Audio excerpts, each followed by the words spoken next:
오늘 우리에게 주시는 말씀 다니엘서 4장 28절로 37절 말씀입니다. 이 모든 일들이 다 나 느부갓네살 왕에게 임하였느니라.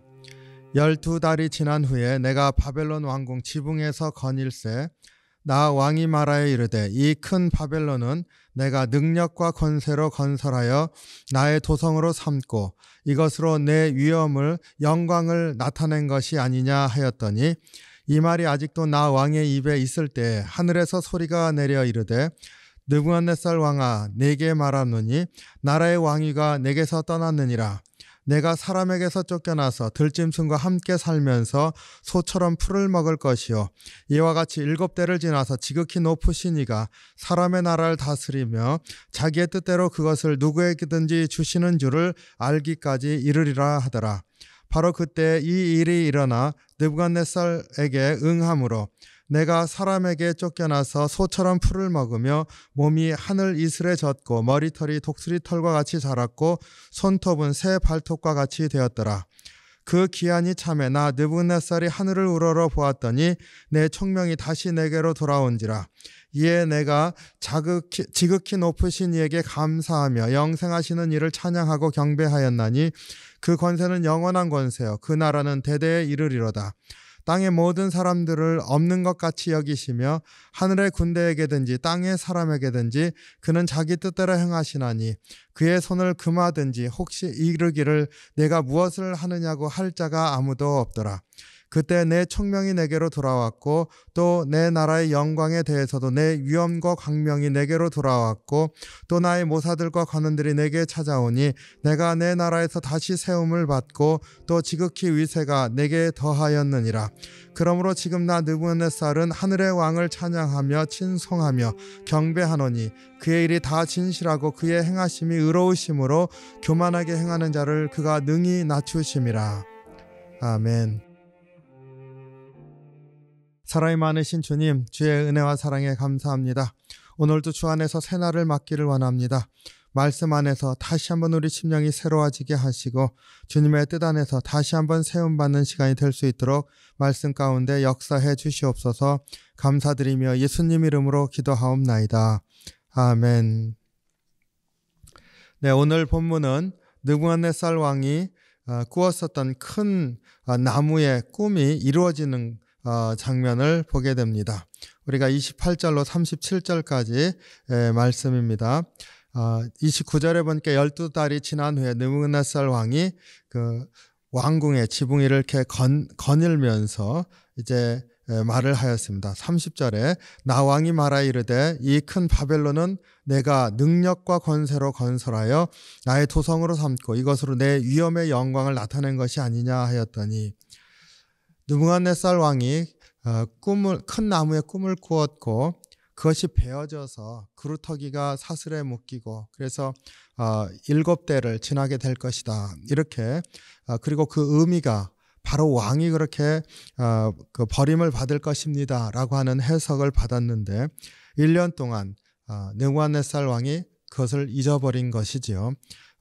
그 꿈이 자기에게 일어날 것이라 이렇게 얘기를 했지만은 그러나 그것을 숙고하면서 하나님 앞에 나오거나 자신의 그 교만함을 낮추지 않았음을 보여줍니다. 그래서 그 왕궁의 그 높은 곳에 올라가서 이제 바벨론 도성을 보고 자기 나라를 쭉 보면서 이것을 바로 내가 세운 것이 아니냐 이렇게 고백하였다 했습니다.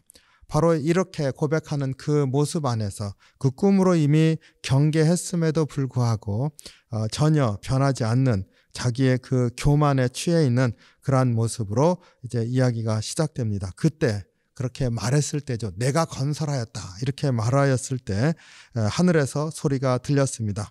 31절 이 말이 아직도 나 왕의 입에 있을 때 그러니까 이 말이 끝나기도 전에 라는 말이죠. 하늘에서 소리가 내려 이르되 느부갓네살 왕아 내게 말하노니 나라의 왕위가 내게서 떠났느니라. 그래서 즉시 이제는 내가 떠났느니라. 그리고 32절에서 33절까지 앞에 꿈에 나왔었던 그리고 다니엘이 해석해 주었던 일이 벌어졌다 했습니다.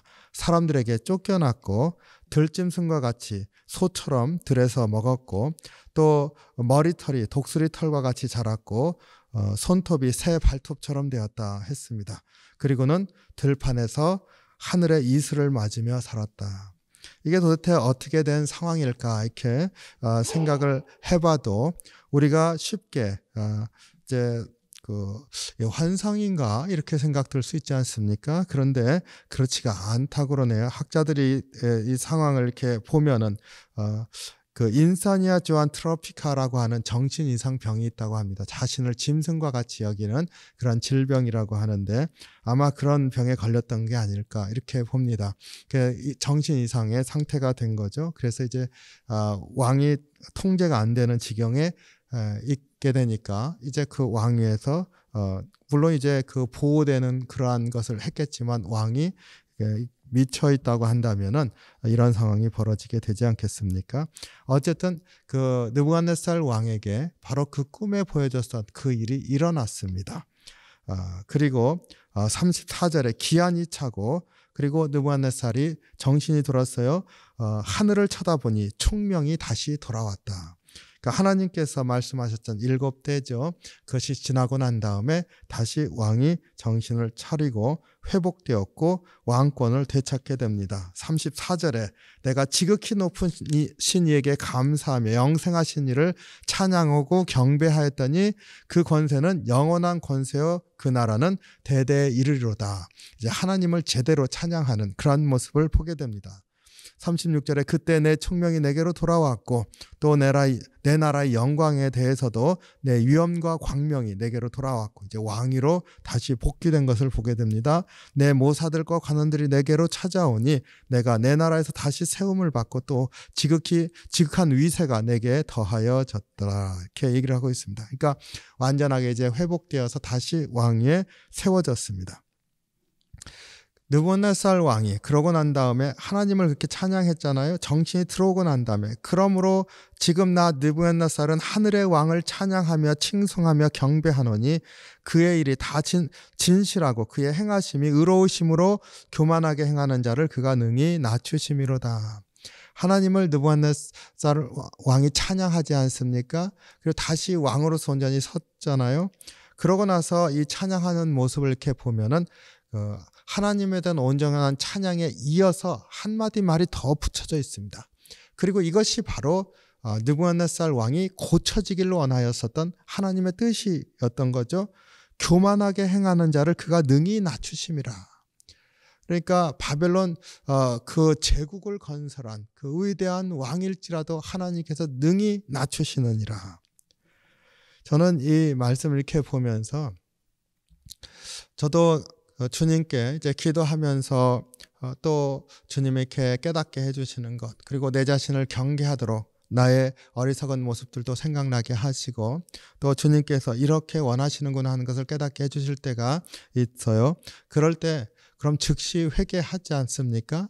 그런데 행함이 바뀌나 이렇게 제가 지난 날들을 이렇게 돌아보면 그게 또 바로 바뀌지 않고 또 비슷한 모습이 계속 되었던 것을 이렇게 보게 됩니다. 그런 것들은 참 부끄러운 모습인데 그러다가 또 이제 또 주님이 일깨워 주시면 그제서 또 그렇구나 또 이렇게 하면서 아주 조금씩 이렇게 마모되듯이 이렇게 변하는 제 자신의 모습들을 많이 보아왔었습니다.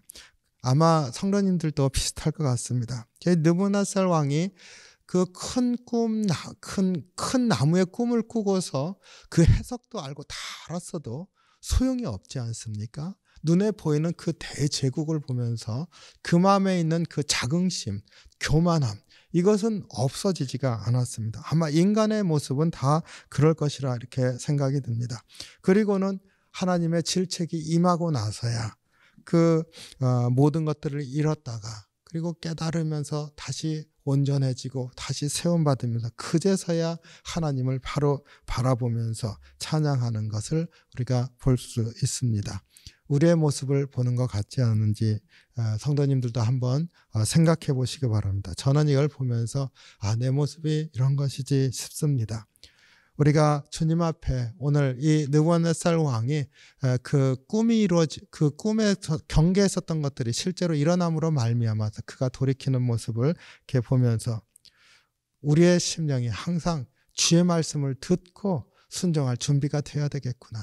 하나님 우리의 심령에 있는 그 교만함들이나 인간의 어리석은 죄악들을 꺾으시는 분이시다 하는 것을 다시 한번 고백하면서 주님 앞에 또 부끄러운 심령 주님 앞에 또 내려놓고 용서를 구하고 주님 말씀에 순종하겠습니다 하는 그런 고백을 가지고 주님과 동행하시는 귀한 하루가 되시기를 주님의 이름으로 축원합니다. 기도하겠습니다.